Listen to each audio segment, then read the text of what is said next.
Hey everyone, it's Lulasai. I am here with a review for Godzilla Minus One.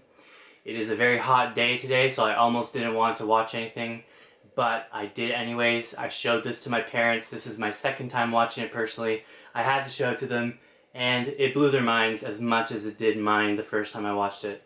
It is just like you do not expect what this is. Throw all your expectations out of the window. And this is absolute proof that you do not judge a book by its cover, or in this case, a movie by its cover. So this is a 2023 movie directed by Takashi Yamazaki, and it is obviously a monster movie, or more accurately, a kaiju media. And yeah, I just can't believe it. Like really, it's yes, I've seen it before, but I'm still just as shocked as I was the first time at the quality here. I mean, this movie was made on an estimated budget of around $12.5 million USD, and it's crazy. It's like if you compare this to the American MonsterVerse, it's wild to think about. I don't understand how this was able to be made. It looks fantastic, and I consider myself a critical thinker. And I usually like to, well, not usually, but I often go against the grain or the norm of whatever. Just a bad habit of mine. No, I'm just kidding. I think it's a good habit, actually, because I don't like to fall into the whole herd mentality that sometimes social media can do to us. But this is, I would be hard-pressed to tell you a single bad thing about this. Like, really. I mean, gun to my head, I don't know what I would tell you. I really don't. And it's funny because one of the first things I said with the goals of this channel is I wanted to pick some, or maybe I didn't say this, I don't remember, but regardless, in my head I wanted to pick some movies that were not always amazing because I thought it would make for more interesting videos. Because I mean, if a movie's great, then you already know it's great probably. But I just can't do it right now. I just want to watch all my favorites, and this is one of my favorites. I've seen over 1,000 movies in my life, and I think this one is an easy top 20 best of all those 1,000 plus. Yeah, so there is no negatives for this particular movie, which is a very rare feat, and it's not just because I'm blindly glazing it. I literally I cannot conceptualize anything that's wrong with it. It's just perfect. It really is. So I highly recommend you watch this if you haven't already. I don't know, I may accidentally spoil something here or there, so you're really just better off watching it on your own if you haven't already, and then maybe come back to this video later.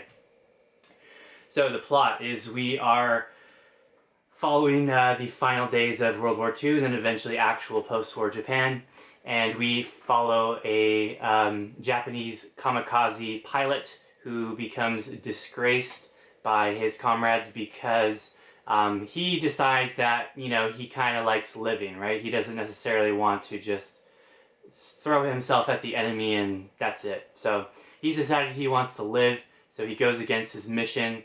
It's not like he gets majorly called out for it. It's kind of like, it's a little bit subtle. I mean, it's towards the end of the war anyway, so I think probably repercussions wouldn't be as bad as they might have been towards the start.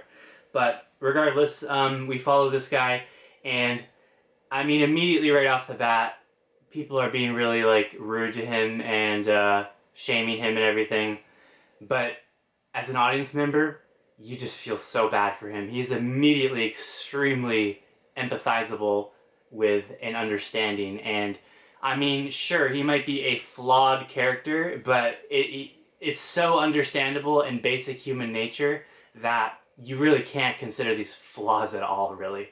And even though he is flawed, he still somehow ends up growing as a man so much throughout this film. It's crazy. He's a completely new person by the end of it, even though he didn't even necessarily need to change, in my opinion, because it's perfectly fine if he wants to stay alive, obviously, right?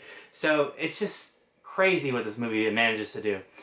And I'm getting ahead of myself though. So the plot, and he finds a new purpose. Oh, by the way, did I say his name? His name is Koichi. I'm sorry, I'm obviously an English speaker, so I'm going to be bad with names in this, so I might just refer to people as generic terms. I don't mean to be offensive, we can look up this name because it's an important name, but yeah, I'm not going to be able to get all the names right. Koichi Shikishima. Koichi Shikishima. So he finds a new purpose when a struggling woman on the street he takes her in, and also an orphaned child that she is looking after that's not her own. Obviously, that's what orphan means. I don't know why felt the need to clarify that.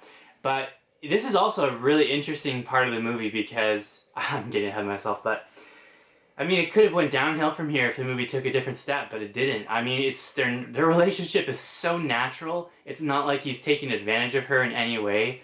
There's no like requirements for her to be able to live under his roof or anything like that. Like, it's so well done. It's crazy. Anyways, rest of the plot is, of course, now we have the actual name of the film, Godzilla. So Godzilla is a giant kaiju, and he's not necessarily a he. I don't think he has a gender, but I might just say he, just for default purposes. But it's he. Yeah, I'm probably just gonna say he. Or else I'll try and say it, but I might mess up. But Godzilla, it doesn't matter. Godzilla's pronouns are not too important right now. Godzilla is a giant monster who is making its way to destroy Tokyo in Japan. And the Japanese government is either incapable due to the fact that they're paying, reparations and whatever to the Allies after the war, and or unwilling to deal with this situation. So it goes on to the shoulders of some, patriots to band together a private civilian, counteroffensive. And they have a pretty genius plan. I don't really need to spoil that part, but yeah, it just makes sense. It just makes sense, and it's a surprisingly realistic and grounded movie for a Godzilla film. So, ultimate goal is just, Koichi protect his new family and stop Godzilla before it destroys the everything and everyone he loves, basically, because Godzilla is a bad guy in this film. Well, no, he's a force of nature in this movie, whereas in the American MonsterVerse, they do turn him into a bit of a good guy. Or at least neutral, or like maybe almost an anti-hero.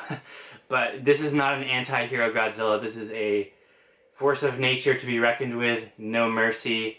I mean, every footstep it takes is just, a ton of people dead. Every single footstep it takes. It's crazy. It's like Man of Steel levels of destruction, but with a lot more visible fatalities, I guess. Yeah, casualties is the word I was looking for.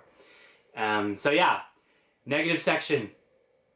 There's just nothing. I mean, my dad said one funny thing. He said that the boat that they used to snipe the mines with kind of looks like it's from Jaws.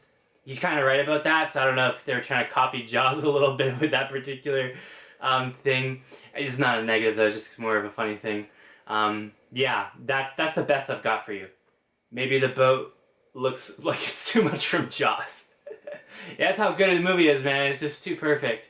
It's actually funny how similar this movie is to Jaws at times, if I'm being honest. But obviously it's so much more than Jaws. I have no problem saying that Godzilla Minus One is better than Jaws. And Jaws is fantastic. Basically a perfect movie as well, so.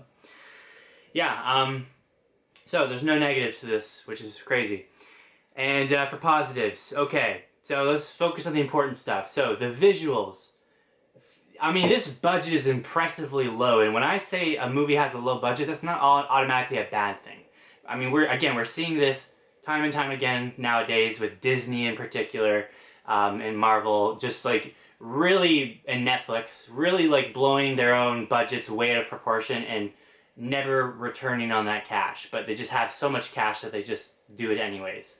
So I mean, that's not really a respectable thing to just, make movies like Red Notice and Red One, Snow White, The Little Mermaid, like all the remakes, not the originals I'm talking about, but the live action ones. Like, so that's kind of sad to see that. I mean, even you have, I haven't seen this movie yet, but apparently like really good movies like Masters of the Universe, the new one, apparently it's really good, but it costs too much to make and it did not make back its money, I hear, at least. Maybe I'm wrong about that, but. So it's actually like a smart thing. It's an intelligent thing to have a lower budget and use it as well. Think of like Obsession, which I also have not seen yet, but again, Obsession was made for like under $1 million, I think, and it's grossed like over 300 million, I think, total. So it is not a weakness to have a low budget. It is often that whole constraint breeds creativity, and I'm amazed that they're able to accomplish what they were here. The visuals are completely perfect. It's not B-movie. It does not feel cheap or rushed. Yeah, it looks perfect. I mean, I'm not watching this movie for the action personally. I mean, sure, if you've never seen or heard of this and you go into it, you might be wanting that. But once you walk away from it, that's not the true takeaway. But even those action scenes, they didn't have to go that hard, but they did. The atom breath, or atomic breath, it is so cool in this. It is way cooler than the atomic breath in the American ones. Yeah, just visuals amazing. Okay, next point though. This is the biggest plus for me, is the characters and the actors. The characters are so interesting. They're in-depth. They're multifaceted. They're not always perfect. And they're just, I've never seen characters done this well. I'm trying to think of something. Like, I think of a movie like Pulp Fiction, and sure, I like that movie. I think it's really good.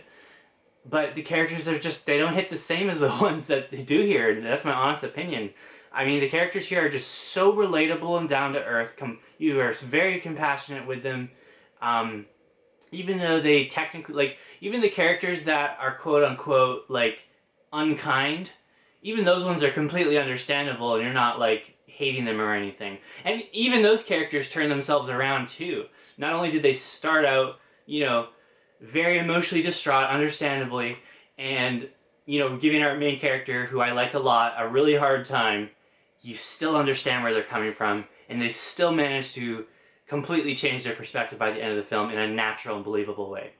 So amazing. The actors, incredible. Just amazing. Literally every single one of them is so good. So here's the next big major positive, and really why this movie is so distinct, other than just having a very comparatively small budget and somehow making this happen, is the fact that the human drama is actually the best part of the movie, which is crazy to say. If you think of a movie like Gareth Edwards, I think it was the director's name, his version of Godzilla, I think in 2014, also Godzilla, King of Monsters, like, and just like kaiju films in general, the humans often, like, take away from the movie. I mean, conceptually, the reason that happens is because they're trying to save budget, and they're just often annoying, sometimes going on irrelevant tangents, which is funny coming from me because I do that on this channel all the time. But yeah, they just often take away from the movie and the main value and the reason why you came to see it. Not the case here. Yes, technically it is still the same concept of trying to save money, but I have to admit, I mean, the human scenes are the best scenes. They really are.